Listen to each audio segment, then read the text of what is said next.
ADHD has been known to be affiliated with difficulties with emotion regulation and expression, going back to the very first paper on ADHD in the 1770s by Melchior Weichert in his medical textbook in Germany, where he talked about what today we would call adult ADHD.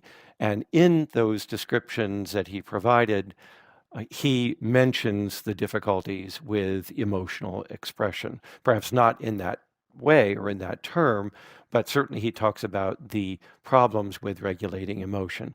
And then throughout the history, we see reference to emotional dysregulation going in George Still's papers in 1902. He made it, in fact, the central feature of his description of what today we would call ADHD. Later on through that century, into the work of Paul Wender in the 1970s, who was one of the first to talk about the emotional behavioral problems of adults with ADHD, and then all the way up to about 14 years or so ago when I began writing reviews of emotion and ADHD to convince colleagues that this was, in fact, a central feature of ADHD. As you know, the link of ADHD to emotion kind of got lost from 1968 all the way up to about 2010 to 2013 because of the DSM.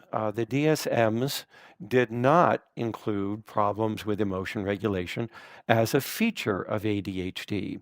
Or if it made any mention of it, it was kind of as a comorbidity, perhaps due to oppositional disorder or maybe depression or anxiety. But that was about it. It wasn't really a core feature of the disorder. But beginning about 14 years ago, I and others began to write about the need to put emotion back into our way of thinking about ADHD because it wasn't there in our clinical diagnostic manual.